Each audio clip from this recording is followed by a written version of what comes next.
Assalamualaikum warahmatullahi wabarakatuh. Saya perwakilan dari kelompok 1 ingin menjelaskan tentang metode Madeline.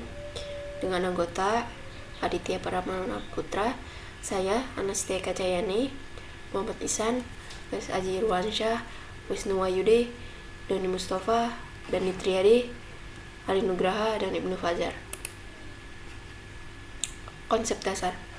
Jaringan Madeline merupakan pengembangan dari jaringan Adeline. Madeline atau Many Adeline merupakan model jaringan saraf tiruan yang memiliki layer tersembunyi atau hidden layer.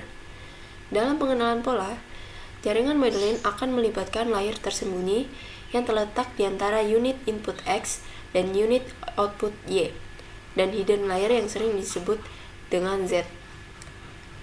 Berikut merupakan arsitektur jaringan Madeline. Pengenalan pola. Adapun langkah-langkah pengenalan pola dengan jaringan Madeline yaitu: pertama, kita harus menentukan nilai bobot dan bias dengan bilangan acak kecil. Yang kedua, tentukan nilai alfa dengan bilangan yang kecil. Ketiga, tentukan nilai batas toleransi.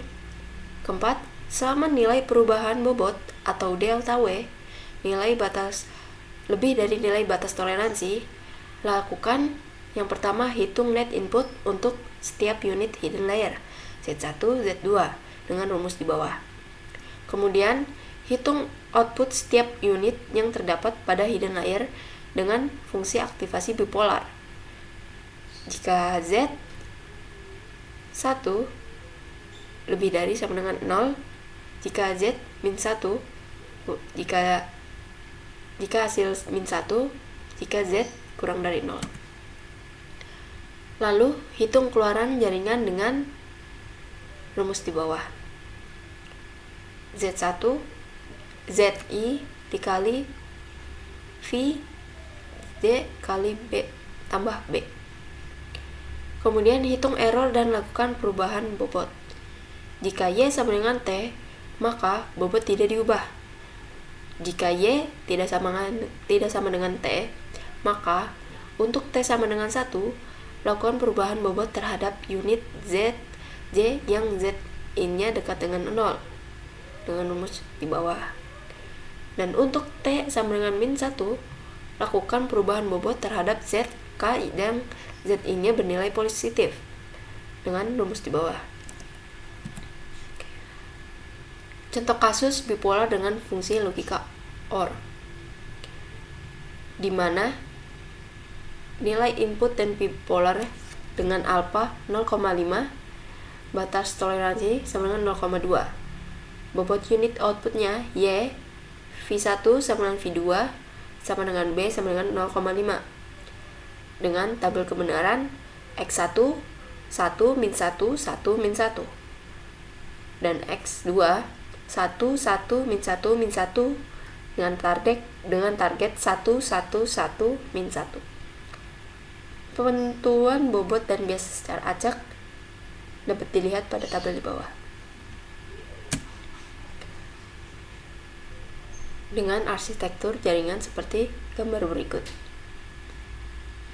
Langkah yang pertama, penelitian pola 1. Pertama, kita input X1 sama dengan 1, X2 sama dengan 1, T sama dengan 1 dengan bobot awal sebagai berikut. Lalu, net untuk unit pada hidden layer Z1 dan Z2. Z1 dengan rumus X1 dikali W11 ditambah X1 dikali W12 ditambah B1 dengan 1 dikali 0,04 tambah 1 kali 0,3 tambah 0,2 dengan sama dengan 0,54. Dan Z2 dengan rumus X2 dikali W21 tambah X2 dikali W22 tambah B2 dengan 1 dikali 0,2 tambah 1 dikali 0,1 tambah 0,7 sama dengan 1.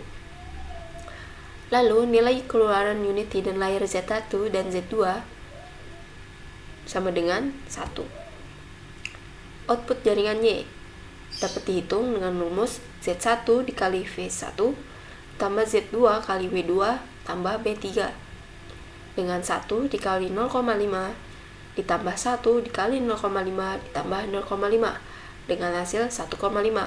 Maka Y sama dengan 1. Analisa Y dan T, yaitu Y sama dengan T, artinya tidak dilakukan perubahan bobot. Selanjutnya, pengecekan perubahan bobot dapat dilihat pada tabel di atas. Karena masih ada dua bobot W12 dan B2 yang masih lebih besar dari batas toleransi, maka iterasi berlanjut untuk pola 2. Langkah pelatihan pola 2 yang sama seperti sebelumnya, kita masukkan input X1 sama dengan min 1, X2 sama dengan 1, T sama dengan 1. Ini adalah bobot sebelumnya. Net untuk unit pada hidden layer Z1 dan Z2. Z1 dapat dihitung dengan rumus X1 dikali W11 ditambah X1 kali W12 tambah B1 dengan min 1 dikali 0,04 ditambah min 1 dikali 0,3 tambah 0,2 dengan hasil min 0,14. Dan Z2 dengan rumus X2 kali W21 tambah X2 kali W22 tambah B2 dengan 1 kali 0,2 ditambah 1 kali 0,1 dan ditambah 0,7 dengan hasil 1. Nilai keluaran unit hidden layer Z1 dan Z2 sama dengan Z1 min 1, Z2 1. Output jaringannya Y dengan rumus Z1 dikali V1 ditambah Z2 dikali W2 ditambah B3 dengan min 1 kali 0,5 ditambah 1 kali 0,5 ditambah 0,5 dengan hasil 0,5. Maka Y sama dengan 1. Y sama dengan T, artinya tidak dilakukan perubahan bobot. Pengecekan perubahan bobot dari tabel di atas. Karena masih ada dua bobot W12 dan W2 yang masih lebih besar dari batas toleransi, maka iterasi berlanjut untuk pola 3. Setelah melanjutkan iterasi sampai pada pola 4, daya output masih selalu sama dengan target Y sama dengan T, sehingga bobot tidak berubah. Hasil pengecekan perubahan bobot setelah iterasi pola keempat adalah sebagai berikut. Dapat dilihat pada tabel di atas, masih terlihat ada dua bobot W12 yang masih lebih besar dari batas toleransi.